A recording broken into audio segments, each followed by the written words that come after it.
संशय और अनावश्यक कंफ्यूजन जो हो रहा है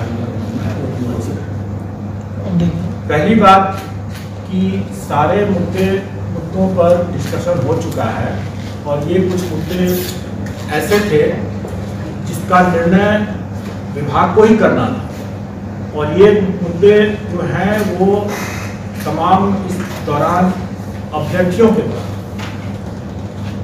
ही उठाए गए हैं और उन्हीं सब बिंदुओं पर विभाग को निर्णय लेना था और इसी कारण से उसमें विलम्ब हुआ। जो पिछले बैठक में हम लोगों ने प्रेस कॉन्फ्रेंस में बताया था कि हम लोग उसको जल्दी निकाल देंगे, लेकिन उसके बाद अभ्यर्थियों के तरफ से ही कई तरह की बातें आ रही थी, मांग आ रही थी। इसमें एक बहुत महत्वपूर्ण मांग ये था कि जो अपियरिंग कैंडिडेट्स हैं, खास करके प्रशिक्षण DLED का जैसे है, उसके लोगों की मांग थी कि हमको भी मौका मिले। हर लोगों को अपने अलग अलग कारणों से लोगों की मांगें हो रही थी।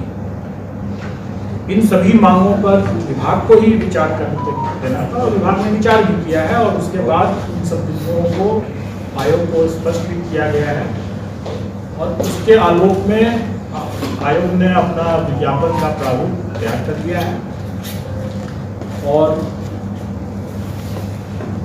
अधिक से अधिक कल तक जो है ये हम लोग प्रेस में देख लेंगे। उसके बाद वो हो सकता है आज चला जाए, हो सकता है कल चला जाए, लेकिन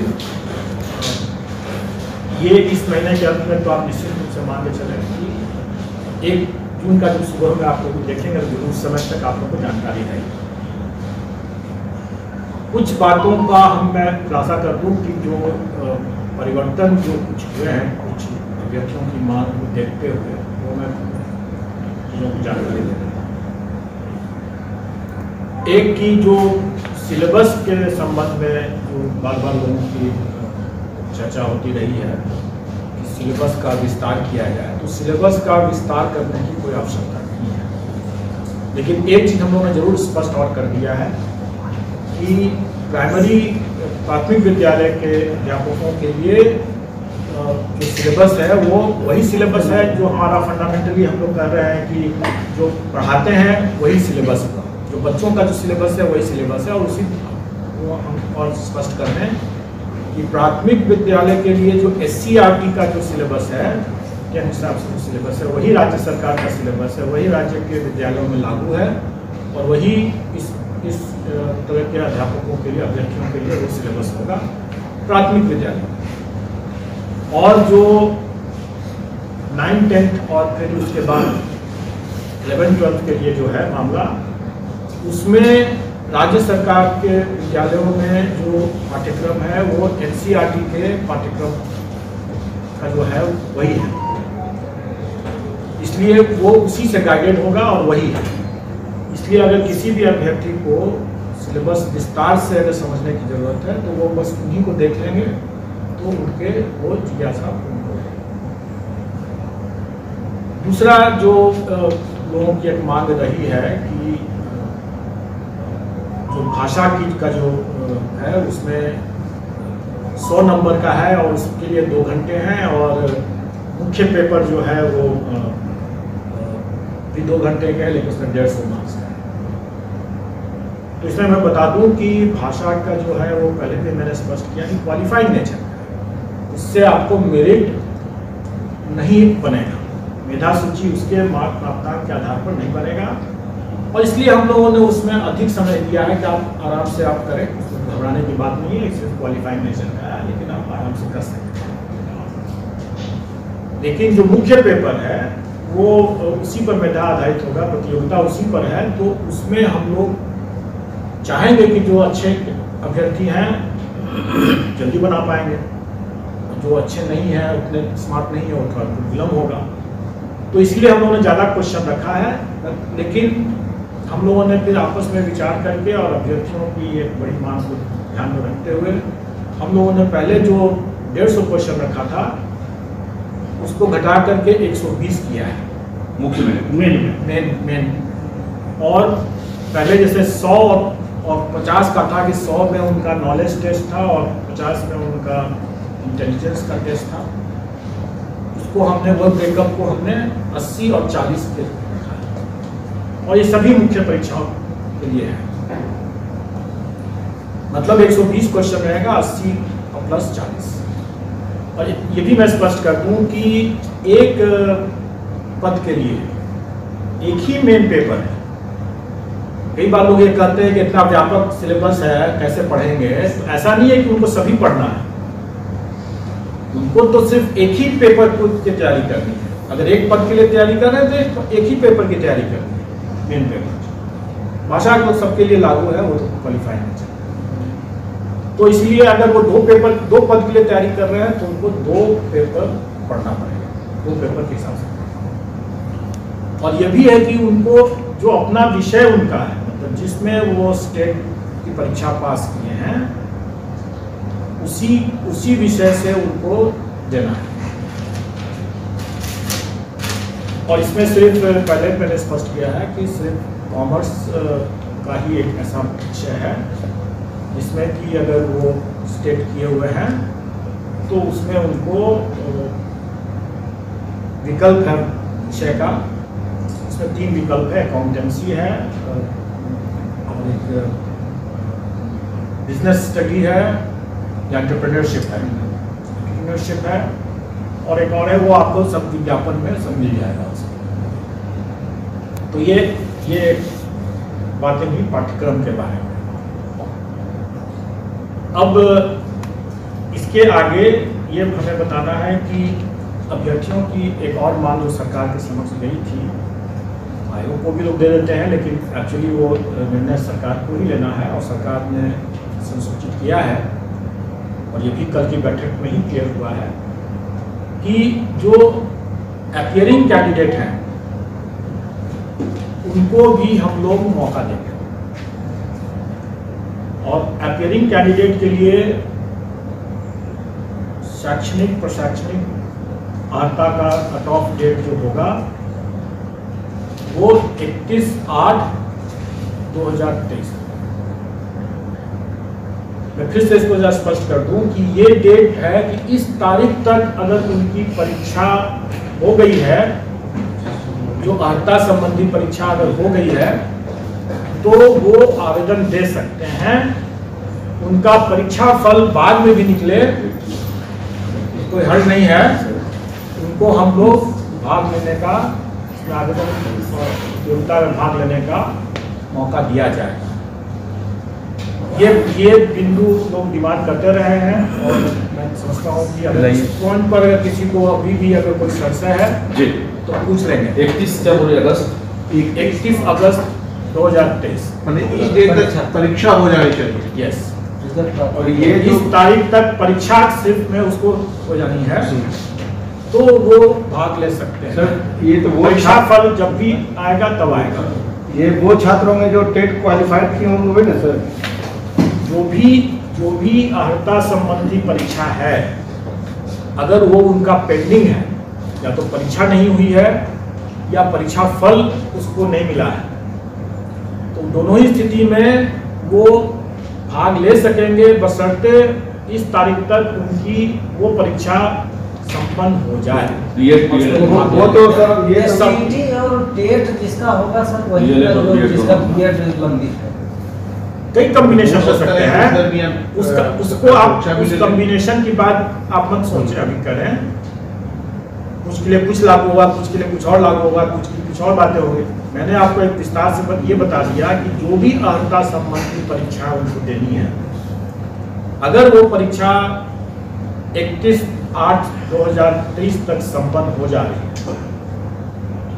या अगर पहले संपन्न हो चुका है और उसका परीक्षा फल अभी नहीं हुआ है तो भी वो दे सकते हैं, और परीक्षा फल उनको बाद में निकलता है तो भी वो दे सकते हैं। क्योंकि हम लोग जब उनका डॉक्यूमेंट वेरिफिकेशन के लिए, तो उसके कागजातों के प्रमाण पत्रों के सत्यापन के लिए जब उनको आमंत्रित करेंगे, तब उस समय उन्हें उस परीक्षा में का एडमिट कार्ड, इसमें जो कह रहे थे कि हम 31 अगस्त तक अपीयर हो रहे हैं, उसका एडमिट कार्ड दिखाना होगा और फिर उस समय उसका परीक्षा फल भी दिखाना होगा जब हम डॉक्यूमेंट वेरिफिकेशन के लिए उनको बुलाएंगे।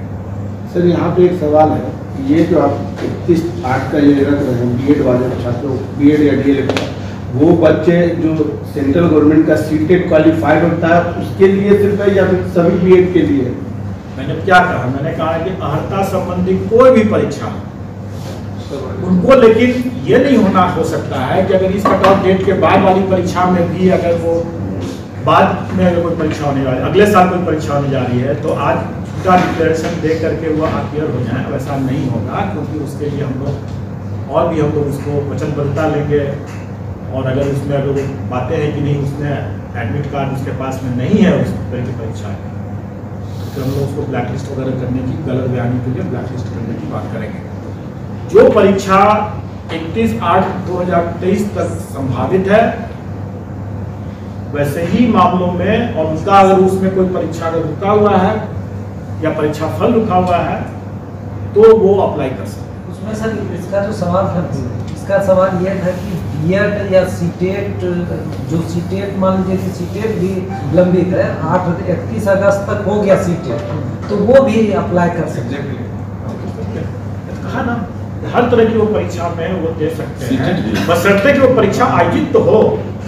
अगर मान लीजिए उसने अभी तक न सीटेट किया है, न बीटेट किया है, न एसटीटी किया है और न ही ग्रेजुएशन किया है, और फिर भी वो आकर के कह रहा है कि हमको संभावित है सारी परीक्षा एक साथ हो, इसी बीच में तो अगर हो जाता है 100% ये अलग सर ये हो गया डीएलएड, बीएड, सीटेट, बीटेट भी। मैंने फिर से हाँ, बता रहा हूँ, बीटेट कोई भी परीक्षा कोई अगर उसकी संभावित है तभी ना वो उसको उपयोग कर सकेगा, अगर संभावित ही नहीं है तो उसका उपयोग नहीं कर सकेगा। अगर वो संभावित ही नहीं है तो गलत बयानी कैसे कर सकता है वो? अब ये कहेंगे कि अगले साल वो परीक्षा होने वाली है तो उसका दावा आज ही कर ले, वो गलत बात हो जाएगी और वो दावा नहीं कर सकेंगे। और वैसा अगर गलत करते हैं तो फिर वो अपना चांस गवाएंगे ही नहीं, बल्कि आगे के लिए डिबार हो जाएंगे। ये छूट है उनको ये छूट दिया गया है कि वैसे कैंडिडेट जो कि वाकई में इसका लाभ लेने के लिए योग्य होंगे, मतलब कि उनकी परीक्षा, जैसे बहुत सी परीक्षा अभी जान रहा हूँ कि जैसे बीएड की परीक्षा है, अभी बीएड पटना यूनिवर्सिटी से भी कल हम लोगों ने चर्चा किया कि बीएड की परीक्षा अभी हो गई है शायद, और उसका परीक्षाफल अभी घोषित नहीं हुआ है। तो स्वाभाविक है कि ये परीक्षाफल बाद में घोषित अगर होता भी है, चाहे 15 दिन हो, 1 महीना हो, 2 महीना हो, जब भी हो, हम उनको मौका देंगे। तो परीक्षा हो गई है संपन्न, तो परीक्षाफल निकलने में अगर विलम्ब भी अगर होता है तो उसके लिए हम उसको विवाद नहीं करेंगे, उसके लिए हम वंचित नहीं करेंगे, हम उनको मौका देंगे। ये कट ऑफ डेट की बात हो गई। अब एक मेरा लोगों से ये अनुरोध है कि बहुत बार लोग गलत अटकलबाजी के आधार पर लोग जो समाचार डाल देते हैं उससे थोड़ा परहेज करें। और एक बड़ा मामला आ रहा है जिसमें लोग ये प्रचारित कर रहे हैं कि जब आयोग आज तक मात्र साल में या इतने वर्षों में कुछ ही हजार नियुक्तियां जब कर पाई है, तो यह आयोग 1,70,000 नियुक्ति करने में 5 वर्ष से 10 वर्ष और कुछ कितने वर्ष लगाएंगे। अब मैं ये कहूँ कि अगर हम कंबाइंड सिविल सर्विसेज में करीब 6 लाख अभ्यर्थी भाग लेते हैं और फाइनली सिलेक्शन जो होता है 800, 900, कभी 300 इस तरह से होता है, तो क्या बाकी अभ्यर्थियों का हम मेरिट लिस्ट नहीं बनाते हैं? उनके कॉपीज का या OMR शीट का हम इवैल्यूएशन नहीं करते हैं? हम तो करते ही हैं। हमको अगर 6 लाख लोगों का अगर परीक्षा देगा तो सभी 6 लाख लोगों का हमको OMR शीट का इवैल्यूएशन तो करना ही है। अब वैकेंसी जितना रहेगा हम उतना पास ऑन कर देंगे। हम तो सभी 6 लाख का करते ही है ना, उसके लिए हम 5 साल तो नहीं लगते हैं। तो इस तरह का जो गलत बयानी जो लोग कर रहे हैं, लोगों को गुमराह कर रहे हैं। और अगर उसमें अगर आप लोग भी अगर वैसा साथ देते हैं तो आप लोग भी उसके हाथ भी कठपुतली बनते हैं। सोशल मीडिया तो आप समझ लें कि हास्यास्पद स्थिति है कि नहीं है। क्या वो, इससे तो यही पता चलता है कि ऐसे बोलने वाले लोग और ऐसे कुतर्क देने वाले लोग जो हैं वो पब्लिक को क्या समझते हैं? महाबेवकूफ समझते हैं। तो तो खैर ये उनकी सोच है। मैं आपको ये बता दूं कि इसमें आप लोग समझ चुके हैं, आप लोग हंस रहे हैं तो आप समझ चुके हैं कि हम अगर 6 लाख लोगों की परीक्षा लेंगे तो हम सभी का ना मार्किंग करेंगे, सभी का ना मेरिट बनाएंगे, उसमें से ऊपर से जितने लोगों का वैकेंसी होगा उनको दे देंगे। कितने सिलेक्शन हो, 5 साल नहीं लेंगे, 5 महीने भी नहीं लेंगे हम इसमें, और हम इसमें जल्दी ही करेंगे। जैसे मैंने पहले ही बताया था कि अगर हम कंबाइंड सिविल सर्विसेज का अगर 1.5 महीने में रिजल्ट निकालते हैं तो इसमें हमारी करीब 4 परीक्षाएं हैं, क्योंकि एक का 3 तरह के पद है और एक क्वालिफाइड नेचर का है। तो क्या हम 4 गुना समय लेंगे? नहीं, हम उसमें 2 से 3 महीने में हम लोग इसका रिजल्ट निकाल रहे हैं, और निश्चित तौर पर इस कैलेंडर ईयर में हम रिजल्ट निकाल रहे हैं। अब रही बात कि आवेदन हम लोग इसको आमंत्रित करने का डेट थोड़ा आगे रखेंगे, क्योंकि इसमें इतने कई इसमें रिलैक्सेशन की बातें, जैसे एज के लिए कट ऑफ डेट 1/8/2023 है, और ये शिक्षक नियमावली से जो नियुक्ति नियमावली है उसी में है ये दिया हुआ। न्यूनतम और अधिकतम दोनों के लिए यही कट ऑफ डेट है, लेकिन इसके बाद इसमें अलग अलग श्रेणी के लिए अलग अलग मामलों में इसमें कट ऑफ डेट के बाद रिलैक्सेशन भी अलग अलग है। 10 साल है, 14 साल है, इसमें 11 साल है। भूतपूर्व सैनिक के लिए कुछ और है।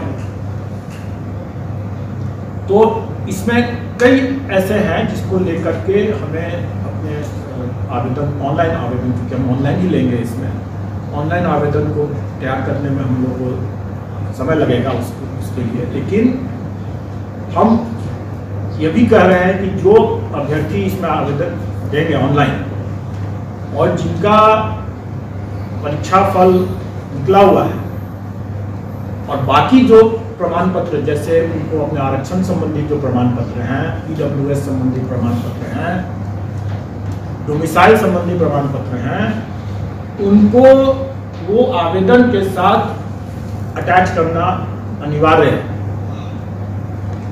ये नहीं होगा कि हम बाद में हम दे देंगे, अभी हमारे पास नहीं है, अब डिक्लेयर कर देते हैं लोग और बाद में बोलते हैं कि हम ला रहे हैं, नहीं लाते हैं।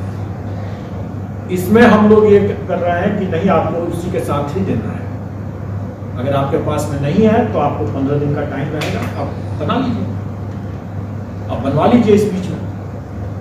लेकिन जब आप जमा करेंगे आवेदन तो आप सभी दस्तावेज के साथ जो प्रमाण पत्र आपके हैं, परीक्षा फल अगर आपका निकला हुआ है तो वो भी है, वो सभी को इस छायाप्रति आपको लगा करके ही देना है। बाद में उसमें लगाने का या जमा करने का मौका नहीं दिया जाएगा। बाद में सिर्फ जो प्रमाण पत्र आप लगाए हैं सिर्फ उसी का मूल प्रति आपको सत्यापित कराना होगा।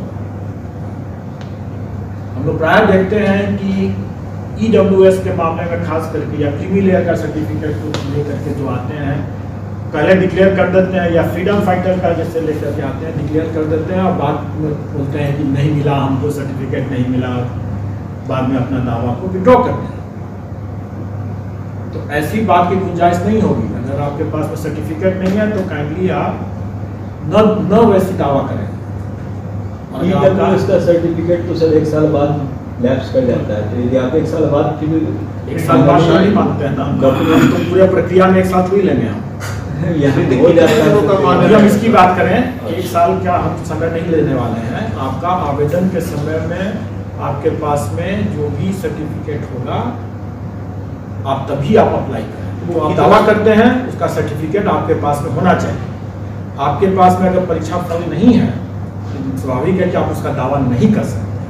तब आपको आपके पास संभावित परीक्षा होने वाली है, या आप ये घोषणा आपको देना होगा कि अगर आपने परीक्षा दे दिया है और आपके पास में सर्टिफिकेट आपको नहीं मिला है प्रमाण पत्र, तो आपको ये अंडरटेकिंग देना होगा कि आपने परीक्षा दे दिया है या परीक्षा होने वाली है और आप उसमें देने वाले हैं, और आप समय पर आप जब माना जाएगा तो सत्यापन के समय में आप दस्तावेज दे पाएंगे, अन्यथा आपकी पात्रता नहीं मानी जाएगी, स्वीकार नहीं की जाएगी। ये चीज उनको देना होगा अंडरटेकिंग। रिजर्वेशन और डोमिसाइल कितना पुराना चलेगा? देखिए, रिजर्वेशन की बात जो है, आरक्षण तो अगर EWS का जैसे उन्होंने कही दिया कि 1 साल का है, लेकिन अगर उससे जो वर्टिकल रिजर्वेशन जिसे कहते हैं जाति आधारित जो आरक्षण है, उसमें मैं समझता हूँ कि डेट का तो कोई नहीं है। उसमें रहता है CLC जो क्रीमी लेयर का अलग जो रहेगा। क्रीमी लेयर रहता है वो करंट होना चाहिए। हाँ। और ये जो EWS का बोले हैं वो फाइनेंशियल ईयर के लिए, sir negative marking financial year का उसमें रहता है, तो जिस ईयर में आप अप्लाई कर रहे हैं उसका तो होना ही चाहिए। हाँ, तो मतलब ये दोनों चीजें हैं, लेकिन मान लीजिए अगर रिजर्व कैटेगरी में SC/ST के लिए कोई बात नहीं है। जैसे इसमें ये SC के लिए एक बार है कि उसके साथ रेसिडेंशियल रेसिडेंशियल होता है। EWS वाले में सर कि जैसे वो देंगे तो 2023-24 कर देंगे ना, 22-23 कर देंगे, 22-23 कर देंगे। OBC में क्या होगा उसका करंट होना चाहिए। करंट होना चाहिए, और इसके लिए हम लोग मौका दे रहे हैं, और इसलिए हम कह रहे हैं कि आपको विज्ञापन निकाल रहे हैं, विज्ञापन में आप पढ़ लें सब लोग अपना, और जिनको जो जो प्रमाण पत्र नहीं है उनके पास में, तो ये इस दरमियान वो इकट्ठा कर रहे हैं, और इसीलिए हम उन लोगों को टाइम भी दे रहे हैं, और इस बीच में मेरा ऑनलाइन सिस्टम भी तैयार हो जाएगा, तो वो हम बताएंगे आपको। हम मान के चलते हैं कि हम लोग करीब 2 सप्ताह का टाइम उनको दे सकते हैं, और भी उसके बाद आवेदन जमा करने में भी उनको कुछ टाइम मिलेगा, तो 2 से 3 सप्ताह का हम लोग आवेदन जमा करने का समय देंगे। करने का ये मतलब है कि वो भी अपना कमर कस करके तैयारी भी करें, पढ़ाई भी करें, और अपने जितने प्रमाण पत्र हैं उसकी व्यवस्था भी कर लें, ताकि जब वो अप्लाई करें तो उनके पास में सभी डॉक्यूमेंट रहे, उससे बाद में दौड़ धूप करने की जरूरत न पड़े, बाद में वो करना है ना जी। और रही बात कि ये नेगेटिव मार्किंग की जो बात आपने जो किया, एक मिनट इसमें सब कंफर्म होना चाह रहे हैं कि 1 जून तक अधिसूचना जारी कर देंगे। हाँ, उसके पहले ही होगा। हाँ, और रजिस्ट्रेशन जो है इसके 2 सप्ताह के बाद 15 दिन हम ऑनलाइन देखिए रजिस्ट्रेशन और आवेदन, हाँ, हम लोग पहले जो अलग अलग तिथि पर करते थे वो हम लोग अलग अलग तिथि पर नहीं करेंगे, एक ही साथ करेंगे। तो ये 15 जून के आसपास तब तक लोग भी अपनी तैयारी कर रहे सब हैं, आप भी अपनी तैयारी करेंगे, और अभ्यर्थी भी अपनी तैयारी कर रहे हैं, और प्रमाण पत्र सब इकट्ठा करेंगे। अब रही बात की एक और पॉइंट है आरक्षण से संबंधित की, नियमावली में ही दिया हुआ है कि महिलाओं के लिए जो प्राथमिक विद्यालय के मामले में, प्राइमरी स्कूल में, वो 50% आरक्षण महिलाओं के लिए, और उसका वैसे भी पूरा जो ब्रेकअप है, जो पद की जो व्यक्ति के रोस्टर वाइज आरक्षण प्रतिवार, वो भी हम लोग वेबसाइट पर डाल देंगे, और उसमें भी लोग देख सकते हैं कि किस विषय में किस किस कैटेगरी आरक्षण सब देख सकेंगे।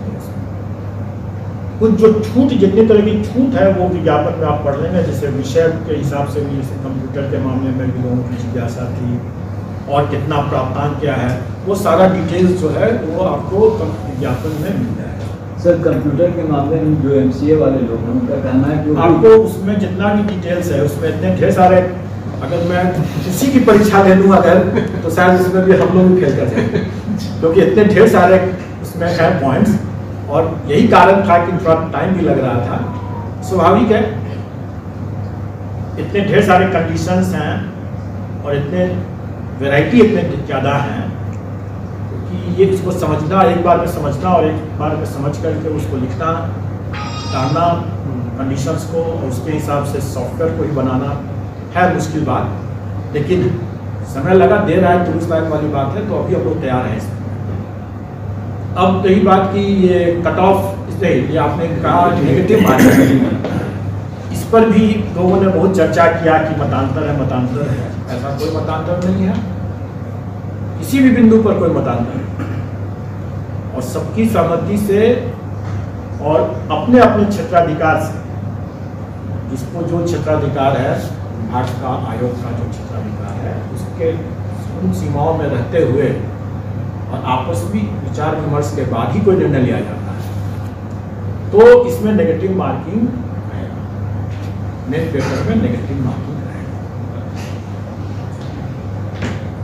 सर 4 में 1 रहेगा सर, 4 ऑप्शन उसके बारे में जब हम भी जब क्लियर हो जाएंगे तो आप बता क्योंकि कुछ बातें ऐसी हैं जो कि समय आने पर जरूर बता दिया जाए, और कैंडिडेट्स को हम लोग एग्जामिनेशन देने के पहले उनको जरूर बता देंगे, लेकिन उससे आप स्वयं सोचें कि उससे क्या हमारे परीक्षा की तैयारी में कोई अंतर आएगा क्या? हम 4 लें ऑप्शन दें, 5 ऑप्शन दें, इससे क्या फर्क पड़ता है? परीक्षा की तैयारी को आदमी को ईमानदारी से अपना करते ही रहना है ना। और नेगेटिव मार्किंग है तो मैं समझता हूँ कि थोड़ी सी सीरियसनेस तो ऐसे ही आ जाए। इससे पूर्व जो एग्जाम हुआ था वो जो है उसको लोग उस तरह से मूल्यांकन कर रहे हैं। हेडमास्टर की परीक्षा जो थे वो क्या सरकारी शिक्षक थे या नहीं थे? उसके जो अभ्यर्थी थे वो सरकारी शिक्षक थे कि नहीं थे? दोनों थे। और वर्तमान के जो इस मामले में जो अभ्यर्थी हैं वो सरकारी हैं कि नहीं है? तो क्या बोला जाए, ये तो बोलेंगे। तो आम और अमरूद को आप कैसे आप बराबर कर देख के चलते हैं?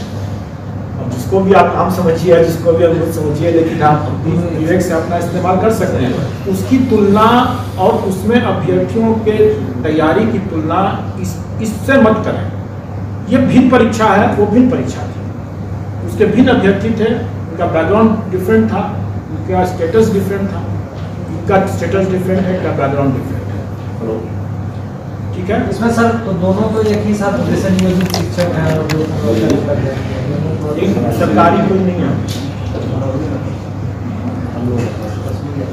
सर ये प्रश्न था सर, केवल सर बिहार के लोगों के लिए ही है। तो सर जो नियोजित में सर दूसरे राज्य के हैं उनका क्या होगा, वो परीक्षा में बैठ सकते हैं? ये नियावली में आपको सरकार से ही पूछना चाहिए, क्योंकि नियावली के बारे में कोई भी बातें जो हैं कि उनका क्या होगा, नहीं होगा, क्या नहीं होगा, इसके बारे में हमारा अधिकार क्षेत्र नहीं है बताने के लिए। हम सिर्फ नहीं कह सकते हैं कि नियावली में जो प्रावधान दिया हुआ है उसमें भारत का नागरिक और बिहार का स्थायी निवासी होना चाहिए, वही परीक्षा में सम्मिलित हो सकता है। सीट का कंफ्यूजन भी हो सकता है। सीट जो है 170 वाला में नियोजित अपने सीट पर रहेंगे या अभ्यर्थी की सीट जैसे कुछ गलत सर क्वालिफाइंग का भी बात चल रहा था सर नियोजित को लेकर सर। मैं नहीं जानता हूँ, फिर मैं कहूँगा कि अटकलबाजी पर कोई न्यूज़ न चलाएं। सबसे अच्छी बात होगी कि जो विषय सरकार से संबंधित है वो सरकार से पूछें। जो हमें तो 1,70,000 समथिंग का हमें जो अधियाचना प्राप्त हुई है, हम उसके आलोक में अपनी बात बता रहे हैं। अब ये इसमें नियोजित शिक्षक का पद है नहीं है, इसको क्या किया गया है, इसके बारे में तो आप सरकार ही बता सकती है, हम नहीं जानते और हमें जानना भी नहीं। बाकी तमाम के साथ साथ आवासीय भी जरूरी होगा, स्वाभाविक है। अगर हमें स्थायी निवासी लेना बिहार का, तो हमको उसका आवासीय जो है प्रमाण पत्र की आवश्यकता पड़ती है और पड़ेगी।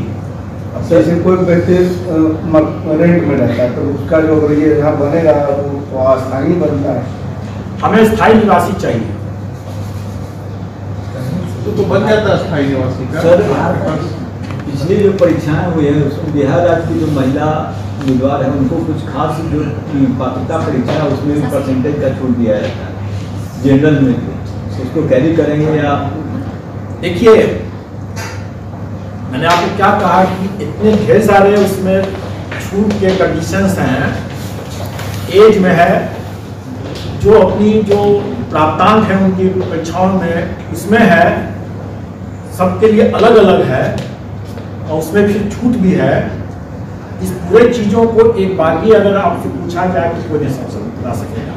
बेहतर होगा कि विज्ञापन में हम लोग सारे पॉइंट्स को डाल रहे हैं, उसको आप पढ़ें और समझें और उसके हिसाब से फिर अपना निर्णय लें कि क्या है क्या है। जी, एक और सवाल, एग्जाम की तारीख जो आपने टेंटेटिव बताया उसमें कोई फेरबदल परिवर्तन फिक्स?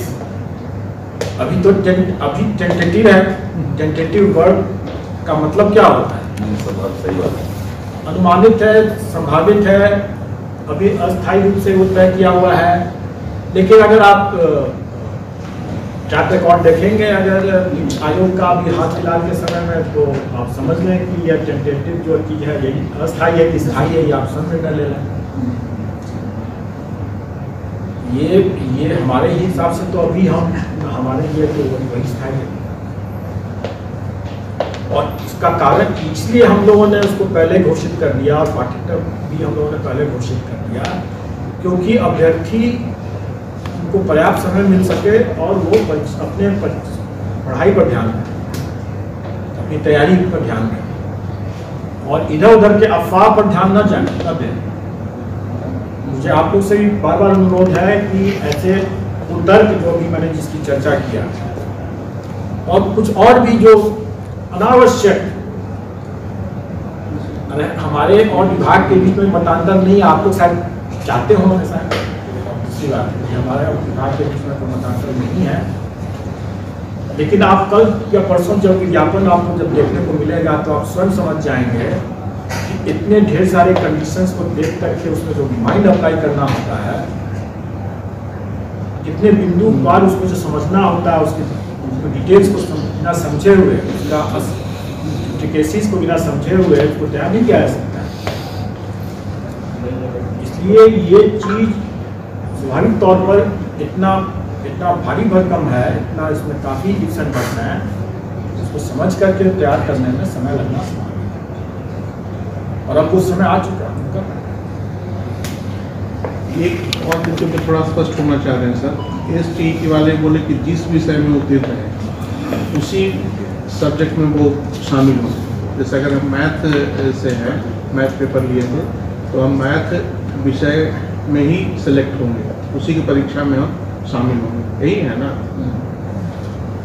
अगर STET अपने एक और मैं इसको थोड़ा सा और खुलासा कर दूँ, जैसे कल या परसों विज्ञापन में आपको मिल जाएगा, STET पेपर 1 जो है वो हाई स्कूल के लिए है और पेपर 2 जो है वो हायर सेकेंडरी के लिए है। पेपर 1 में अगर हमने मैथ्स लेकर के दिया है तो हम हाई स्कूल के लिए हम मैथ्स में ही हम अप्लाई कर सकते हैं, दूसरे में नहीं कर सकते। और अगर पेपर 2 में हमने किसी और विषय में दिया है तो फिर हम हायर सेकेंडरी में, मान लीजिए फिजिक्स में दिया है तो हम हायर सेकेंडरी में फिजिक्स में ही कर सकते हैं, ठीक है, इंटरचेंज नहीं कर सकते।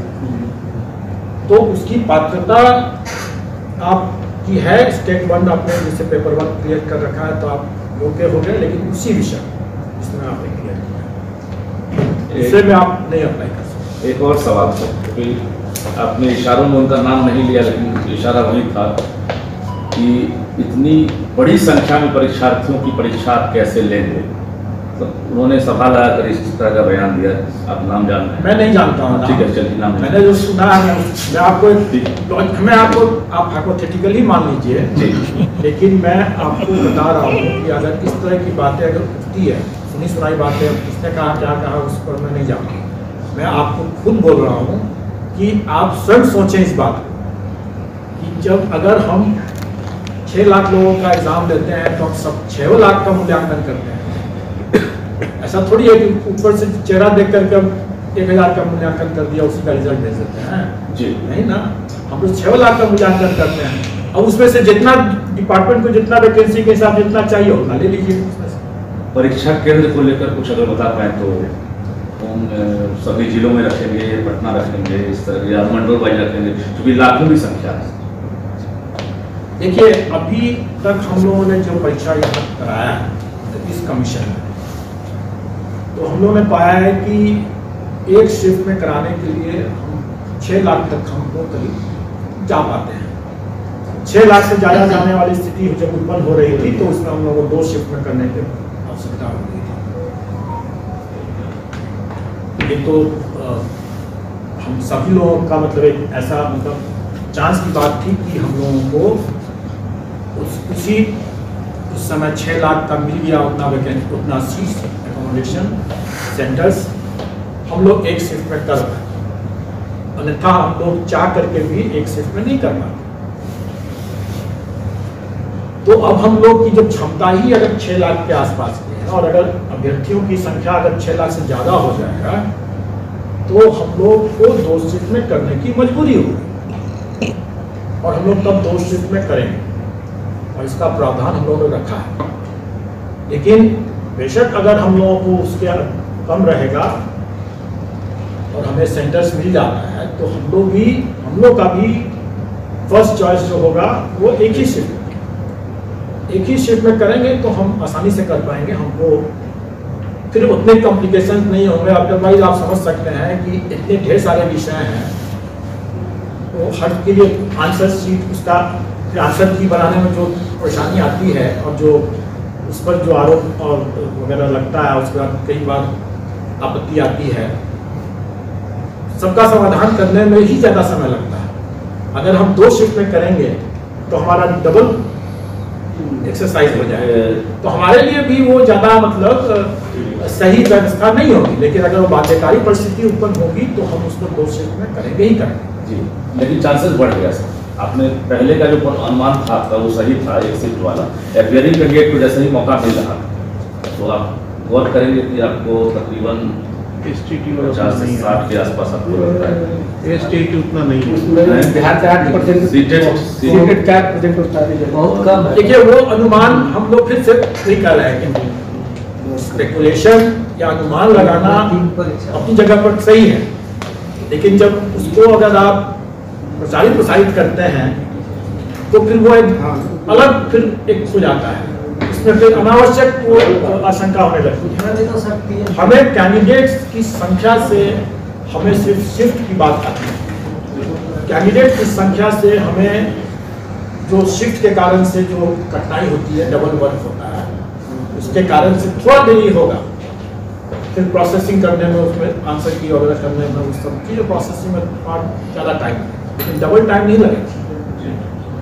इसीलिए मैंने कहा कि हमको ये कहना कि अगर हम 1000 10,000 नियुक्ति करते हैं साल में या 5 साल में, तो इसलिए उस रफ्तार से चलेंगे तो 1,70,000 लोगों की नियुक्ति करना है 5 साल लगेगा।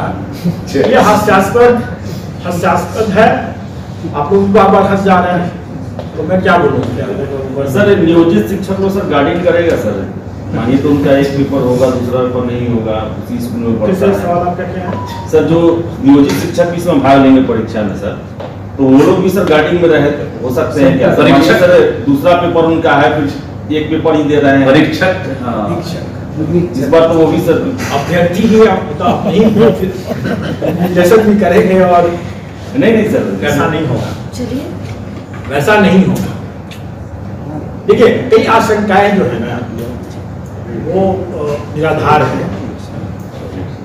उसको ऐसे ही मतलब स्वाभाविक बात है कि हम कैंडिडेट्स को इससे ही इन्विजिलेशन कराएं, ऐसा भाई भतीजा वाला हम लोग को नहीं करना है। नहीं सर, जैसे एक पेपर के लिए मानिए सर वो हायर सेकेंडरी के लिए दे रहे हैं, तो फिर मिडिल स्कूल का जो है उस पेपर में वो गार्डिंग में रहेंगे, मानिए वो नहीं एग्जाम। पहली बात कि हम लोग ये समझ रहे हैं कि जो प्राइमरी स्कूल में जो अभ्यर्थी जो देंगे उसमें से कई अभ्यर्थी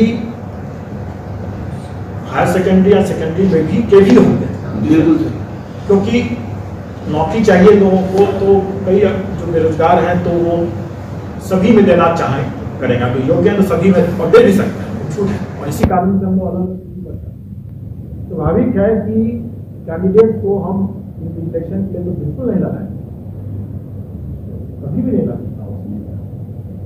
मतलब ये क्लियर हो गया, बिहार के नियोजित टीचर शिक्षक और परीक्षक नहीं, जो अभ्यर्थी होंगे, अभ्यर्थी कैटेगरी के लिए आ सकते हैं, वो कभी भी वो शिक्षक नहीं बनेंगे। और इस पर ही मंथन हो चुका है। सब चीज का खुलासा मैं नहीं कर सकता हूँ लेकिन मंथन इस पर हो चुका है और हम लोग की जो क्षमता है कि हम लोग, और ये क्षमता भी हमें फिर से शिक्षा विभाग से ही मिलेगा या दूसरे विभाग से मिलेगा। कॉलेजेस भी तो है शिक्षा विभाग से, हमारे कई पंचायत के, ग्रामीण विभाग के कई अन्य विभाग हैं जिनका प्रेजेंट और लाख नंबर में है, लोग ऑफिसर्स हैं, लोग हैं, स्टाफ हैं। हमें उन लोगों को ओपन करना है, और क्योंकि सरकार का ही काम है ये, और सरकार का सहयोग और निर्देश रहेगा, तो सेंटर की और जिला पदाधिकारी को अनुरोध भी रहेगा और अपेक्षा भी है ये, और उनका कर्तव्य भी है कि इसमें सहयोग करें और उपलब्ध कराएं, और सेंटर भी उपलब्ध कराएं, शिक्षक भी उपलब्ध कराएं, जो न्यूट्रल शिक्षक है, कभी भी कैंडिडेट और शिक्षक कोई नहीं होगा।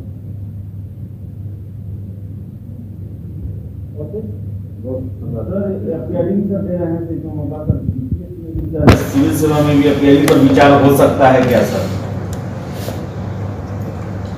देखिए, आपने अच्छा किया ये प्रश्न पूछ लिया, लेकिन इसका जवाब हम भी खोज रहे हैं।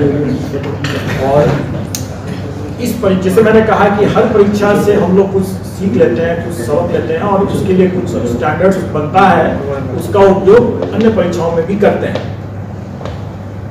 शिक्षक परीक्षा में भी हम लोग करेंगे, जो पहले से अनुभव लिए हैं, जो स्टैंडर्ड्स बनाए हैं उसका उपयोग करेंगे। और इसमें जो हम लोग सीख ले रहे हैं, खास करके ये कट ऑफ डेट, 2 तरह के कट ऑफ डेट हुए इस परीक्षा में। एक कट ऑफ डेट ए से लेते हैं, जो कि 1/8/2023 हुआ, जो नियमावली के हिसाब से जो परीक्षा का वर्ष है या नियुक्ति का वर्ष, अध्याचना का वर्ष, उसका 1 अगस्त होगा एज के लिए कट, ये नियमावली में दिया हुआ है।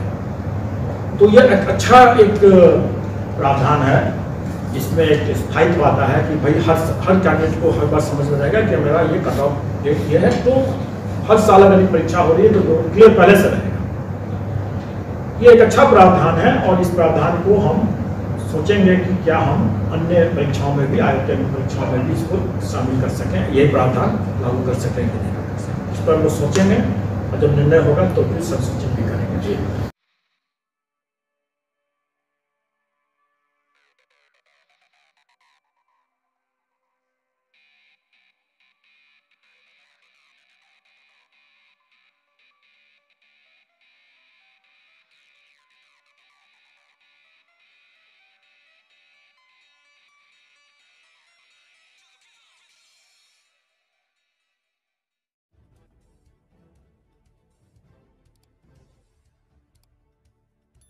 सब्सक्राइब कीजिए हिंदी क्लब को, दबाइए इस बेल आइकॉन को ताकि हमारा वीडियो आपको मिले सबसे पहले। शेयर करें अपने दोस्तों के साथ ताकि वो भी इसका लाभ उठा सके। ये सब बिल्कुल फ्री है।